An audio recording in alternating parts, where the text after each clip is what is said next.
അപ്പന് മക്കളോട് കർണ തോന്നുമോ യഹോവയ്ക്ക് തന്റെ ഭക്തന്മാരോട് കർണ തോന്നുന്നു കർത്താവിന്റെ വചനം പറയുന്നു. ഞങ്ങളുടെ കഴിഞ്ഞ കാലങ്ങളെ ഞങ്ങൾ ഓർത്തു കഴിഞ്ഞാൽ ഞങ്ങൾക്ക് ഇതിനൊന്നും യോഗ്യതയുള്ളവരല്ല. നിങ്ങളുടെ മുൻപാകെ നിവർന്ന് കർത്താവിന്റെ മാറ്റമില്ലാത്ത വചനം നിങ്ങളെ അറിയിപ്പാൻ ഒരു യോഗ്യതയും ഇല്ലായിരുന്ന സ്ഥാനത്ത് ദൈവം ഞങ്ങളെ സ്നേഹിച്ചത് മുഖാന്തരമായി ഞങ്ങളുടെ ജീവിതത്തിൽ മാറ്റങ്ങൾ സംഭവിക്കുവാൻ ഇടയായി തീർന്നു. ഞങ്ങളുടെ ജീവിതത്തിൽ ഒരു പുനരുത്ഥാനം ഒരു മാറ്റം ദൈവം ഞങ്ങൾക്ക് തന്നു. ഞങ്ങളത് മുഖാന്തരമായി ജീവിതത്തിന്റെ എല്ലാ പ്രതികൂലങ്ങളുടെ നടുവിൽ സ്വർഗത്തിൽ ദൈവം ഞങ്ങളെ ആശ്വസിപ്പിച്ചു.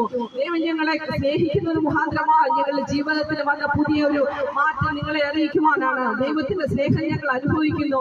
ആ സ്നേഹത്തിലൂടെ ഞങ്ങൾ നേടിയെടുത്ത ദൈവിക സമാധാനം നിങ്ങളോട് അറിയിക്കുവാനാണ് ഞങ്ങൾ ഇവിടെ കടന്നു വന്നിരിക്കുന്നത്. സഹോദര, നിന്നെ ദൈവം സ്നേഹിക്കുന്നു. ഞങ്ങളത് നിങ്ങളോട് ഓർമ്മിപ്പിക്കട്ടെ. അനേക കുടുംബങ്ങൾ മദ്യത്തിന് അടിമപ്പെട്ട് തകർന്നുകൊണ്ടിരിക്കുന്ന ദിവസങ്ങളല്ലയോ ഈ ദിവസങ്ങളിൽ? നിങ്ങൾ അറിയുന്നു, ഒരു മനുഷ്യൻ തന്റെ ജീവിതത്തിൽ ദിവസവും അധ്വാനത്തിനായി രാവിലെ സമയം കടന്നു പോകുന്നു.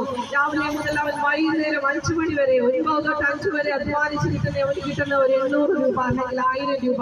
അവൻ വരുന്ന വഴിക്ക് മദ്യക്കുപ്പി മദ്യഷാപ്പിൽ കയറി ബിവറേജിൽ കയറി മദ്യം വാങ്ങിക്കുമ്പോൾ അതിന്റെ പകുതി പൈസ എങ്ങനെ പോയാലും 400 രൂപ അവിടെ തീർന്നു. അതിനുശേഷമായി കടന്നു വരുമ്പോൾ നമ്മുടെ ഗവൺമെന്റ് തന്നെ പെറ്റിയടിച്ച് ബാക്കി പൈസയും കൊണ്ടുപോകുന്നു. 500 രൂപ ആ വഴിക്ക് പോകുന്നു. 1000 രൂപയിൽ എത്ര രൂപ നിനക്ക് ഭവനത്തിൽ കൊണ്ടുപോകാൻ കഴിയുന്നുണ്ട്?